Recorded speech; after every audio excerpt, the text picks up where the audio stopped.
वहिनी, गळ्यातले आणि हातातले उतरून ठेव आधी. आज लग्नाचा 10वा वाढदिवस आहे ना तुझा, म्हणून काय आईचा तो पिढीजात सोन्याचा राणीहार थेट अंगावर चढवायचा विचार होता की काय? सकाळी मी स्वतः तो कपाटात ठेवलेला पाहिला आणि आता कपाट उघडं टाकून हार गायब आहे.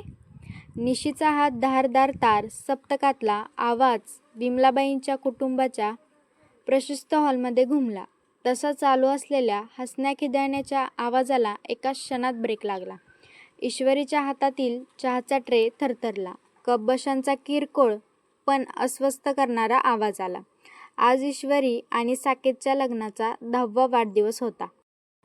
हॉलमध्ये जवळचे नातेवाईक, काही शेजारी आणि मित्रमंडळी जमली होती. सर्वजण साने कुटुंबाच्या या हसत्या-खेळत्या सुनेचे कौतुक करत होते.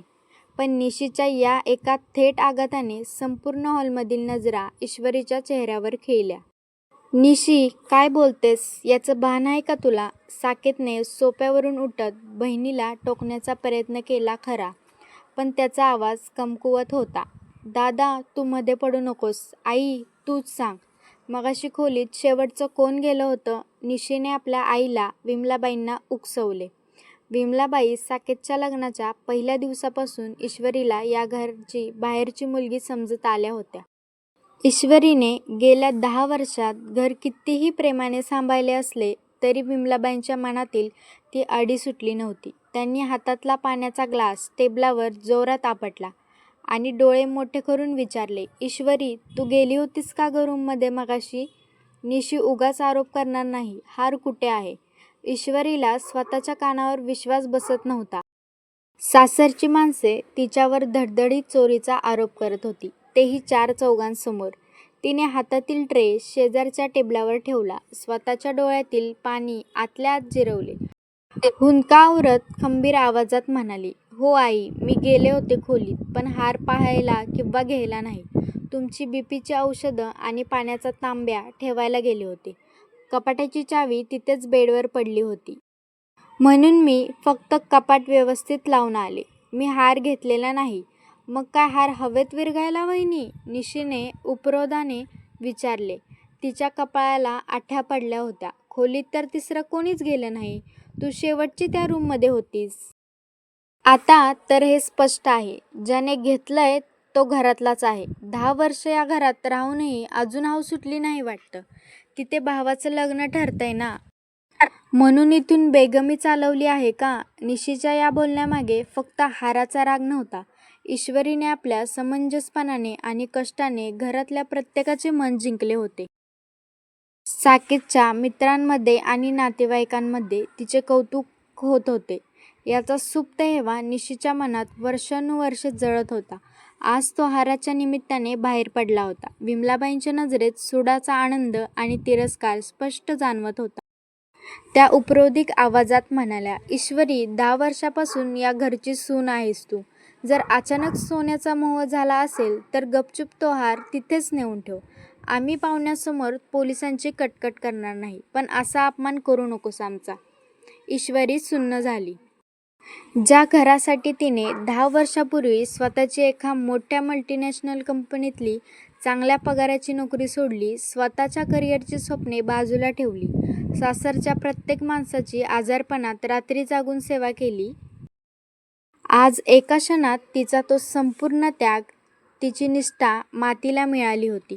तिने आशेने तिचा पती साकेतकडे पाहिले. तो तिथेच सोफ्याजवळ उभा होता, मान खाली घालून. तो नेहमीप्रमाणे घरात वाद नकोत या नावाखाली शांत बसून राहिला. साकेतचा हा लाचार, सोयीस्कर शांतपणा ईश्वरीला त्या खोट्या आरोपापेक्षा जास्त खोलवर टोचत होता. तिला समजले की या लढाईत ती पूर्णपणे एकटी आहे. ईश्वरीने अत्यंत शांतपणे पण थरथरत्या हातांनी आपल्या दोन्ही हातातील सोन्याच्या बांगड्या काढल्या. एकामागून एक अशा 4ही बांगड्या तिने समोरच्या काचेच्या टेबलावर जोरात ठेवल्या. त्या आवाजाने संपूर्ण हॉलमध्ये जणू शांतता गोठून गेली. आई, ईश्वरीचा आवाज आता रडवेला नव्हता. तो अत्यंत स्थिर, थंड आणि धारदार झाला होता.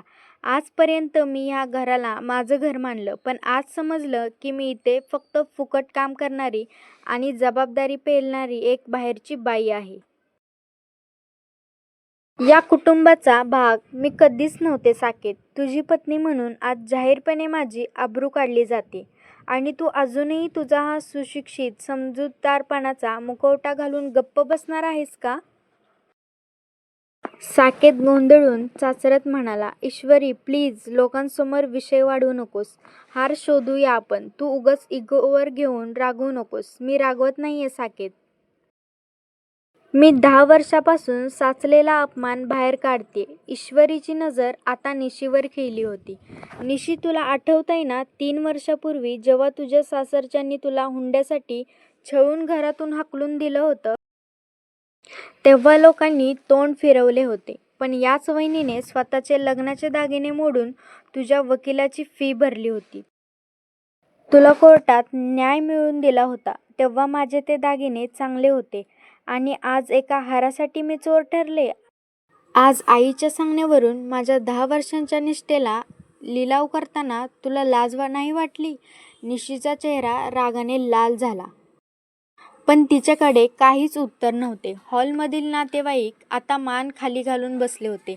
आनंदाचं घर संशयाच्या महाभयंकर वादळाने मुळापासून हादरलं होतं. ईश्वरीने मागे वळून पाहिले नाही. तिने सरळ पावले आतल्या खोलीकडे टाकली. कपाटातून तिने स्वतःची सॅक काढली. त्यात तिचे कपडे भरू लागली.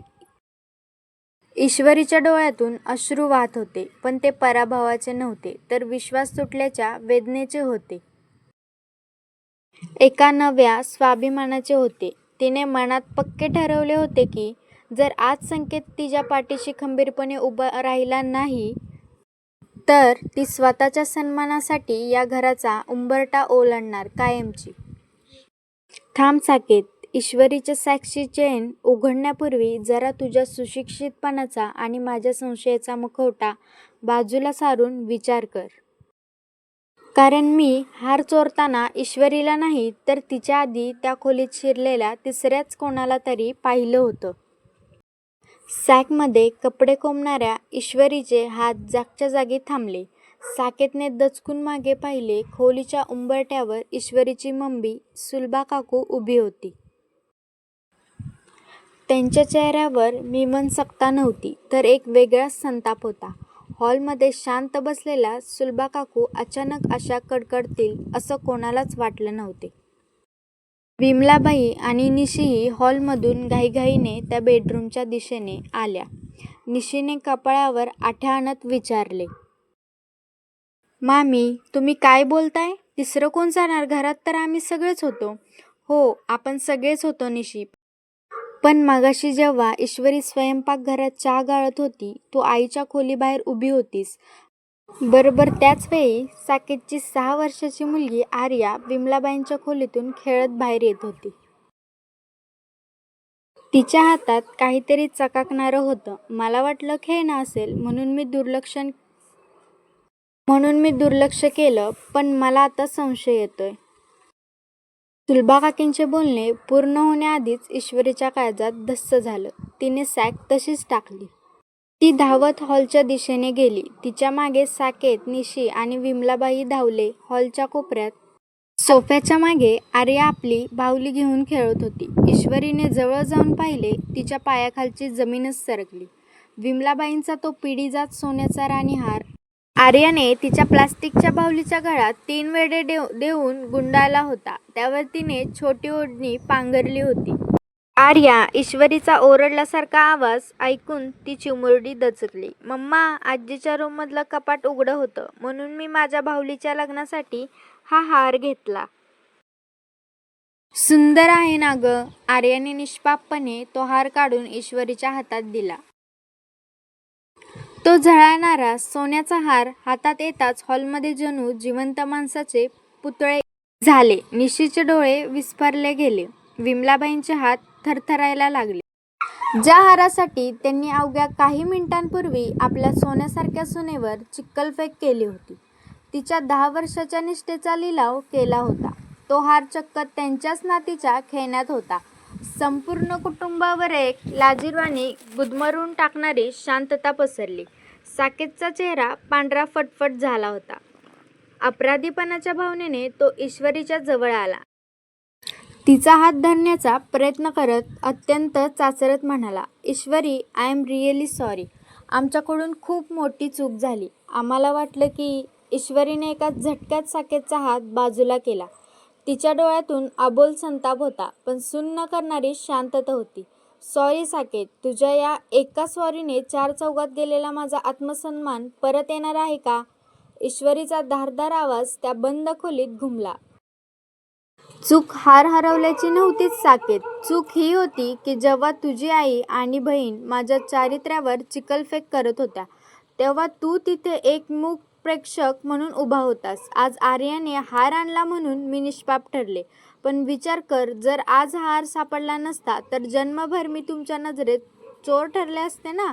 माझ्या माहेरचा उद्धार केला गेला असता ना. ज्या उंबरट्या आड माझी 10 वर्षाची निष्ठा एका सोन्याच्या हाराने तोलली गेली, तिथे मी आता एक क्षणही राहणार नाही. विमलाबाईंच्या डोळ्यातून पश्चातापाचे अश्रू वाहू लागले होते. त्यांनी ईश्वरीचा हात पकडण्याचा प्रयत्न केला. ईश्वरी, मला माफ कर ग. पण ईश्वरीने झटकन त्यांचे हात बाजूला सारले. तिने मागे वळून आपली सॅक उचलली, आर्याचा हात धरला. सासरच्या कुटुंबाच्या त्या घराचा उंबरठा ओलांडून ती माहेरी निघून गेली. या घटनेला 3 महिने उलटून गेले होते. या काळात साकेत तिला अनेक वेळा भेटायला आला, माफी मागत राहिला, पण ईश्वरी आपल्या निर्णयावर ठाम होती. मला जुन्या भिंती आणि जुनी माणसं रोज त्याच अपमानाची आठवण करून देतील साकेत. मी तिथे पुन्हा कधीच आनंदी राहू शकणार नाही, हे तिने साकेतला स्पष्ट सांगितले होते. असंच एक दिवस संध्याकाळी साकेत ईश्वरीच्या माहेरी आला. त्याच्या हातात एक इन्व्हलप होतं. आज त्याच्या चेहऱ्यावर पूर्वीसारखा लाचार अपराधीपणा नव्हता, तर एक वेगळाच खंबीरपणा जाणवत होता. चेहरा कमालीचा शांत होता. त्यानं तो इन्व्हलप ईश्वरीच्या हातात दिला. ईश्वरीने उघडून पाहिले. ते मुंबईच्या एका MNC कंपनीचे प्रोजेक्ट हेड म्हणून जॉईनिंग लेटर होते. सोबत एका नवीन घराच्या भाडे कराराचे कागदपत्र होते. ईश्वरीने आश्चर्याने साकेतकडे पाहिले. साकेत, हे काय आहे? साकेतने तिचा हात आपल्या हातात घेतला. तो विनवण्याच्या स्वरात म्हणाला, ईश्वरी, तू जेव्हा घर सोडून गेलीस ना, तेव्हा खऱ्या अर्थाने माझे डोळे उघडले. मला समजलं की घरात वाद नकोत या नावाखाली मी इतकी वर्ष किती मोठी चूक करत होतो. आई आणि निशीच्या चुकीच्या वागण्याला माझी शांतता म्हणजे एक प्रकारे मूठ पाठिंबाच होता. तू ज्या स्वाभिमानासाठी घर सोडलंस त्याचा आदर करणं पती म्हणून माझं कर्तव्य आहे. म्हणून मी पुण्याची नोकरी सोडून मुंबईला नवीन सुरुवात करण्याचा निर्णय घेतला आहे. तिथे आपल्या तिघाचं एक हक्काचं छोटं पण सुरक्षित जग असेल, जिथे तुझ्या चारित्र्यावर संशय घेणारं कोणीही नसेल. ईश्वरी सुन्न होऊन साकेतकडे पाहत राहिली. ज्या खंबीर नवऱ्याची ती 10 वर्ष वाट पाहत होती, तो आज स्वतःचे सुख सोडून तिच्या पाठीशी उभा होता. तिच्या डोळ्यातून अश्रू वाहू लागले. तेवढ्यात दारावरची बेल वाजली. ईश्वरीने दार उघडले तर समोर विमलाबाई आणि निशी उभा होत्या. विमलाबाईंच्या चेहऱ्यावरचा तो पूर्वीचा ताठा पूर्णपणे गळून पडला होता. लेकाने पत्नीच्या सन्मानासाठी थेट शहर बदलण्याचा घेतलेला निर्णय त्यांच्या मनाला पुरता लागला होता. त्या थरथरत्या पावलांनी ईश्वरीच्या जवळ आल्या. त्यांनी ईश्वरीच्या डोक्यावर हात ठेवला. त्या म्हणाल्या, ईश्वरी, माझ्या एका संशयाने माझं हस्तखेळतं घर विखुरलं गेलं. साकेतने जेव्हा मला त्याचा मुंबईचा जाण्याचा निर्णय सांगितला, तेव्हा आधी मी खूप रडले, हट्ट केला, पण नंतर मला उमजलं की एका स्वाभिमानी नवऱ्याने आपल्या पत्नीसाठी हेच करायला हवं. तू माझ्या मुलाला खऱ्या अर्थाने एक खंबीर माणूस बनवलंस. माझ्या लेकाचा हा निर्णय मला मान्य आहे, त्याचा मला आदर आहे. विमलाबाईंचे डोळे भरून आले होते. तुम्ही दोघं मुंबईला जा, सुखाचा संसार करा. मला जेव्हा माझ्या नातीची आठवण येईल तेव्हा मी हक्काने तुमच्याकडे येईन. पण आता सासू म्हणून अधिकार गाजवायला नाही, तर तुमच्या सुखात आनंद मानणारी आई म्हणून. जमल्यास मला माफ कर ईश्वरी. निशानेही पुढे होऊन ईश्वरीचा हात धरला. वहिनी, तुझ्या त्यागाने आणि समंजसपणाने हे घर टिकून होतं, हे मला उशिरा समजलं. आम्हाला माफ कर. ईश्वरीच्या डोळ्यातील अश्रू आता थांबले होते. तिच्या 10 वर्षाच्या त्यागाला आणि निष्ठेला आज खऱ्या अर्थाने न्याय मिळाला होता. तिने सासूबाईंना आणि निशीला प्रेमाने मिठी मारली. जुने सगळे कलेश त्या एका मिठीत विरघळून गेले. 2 महिन्यानंतर मुंबईच्या एका छोट्याशा पण सुंदर सजवलेल्या फ्लॅटच्या बाल्कनीत ईश्वरी आणि साकेत संध्याकाळचा चहा पीत उभे होते. आर्या हॉलमध्ये तिच्या बाहुलीसोबत हसत खेळत होती. मावळत्या सूर्याची सोनेरी किरणं घराच्या उंबरठ्यावर पडली होती. आज ईश्वरीच्या मनावर कुठलेही दडपण नव्हते.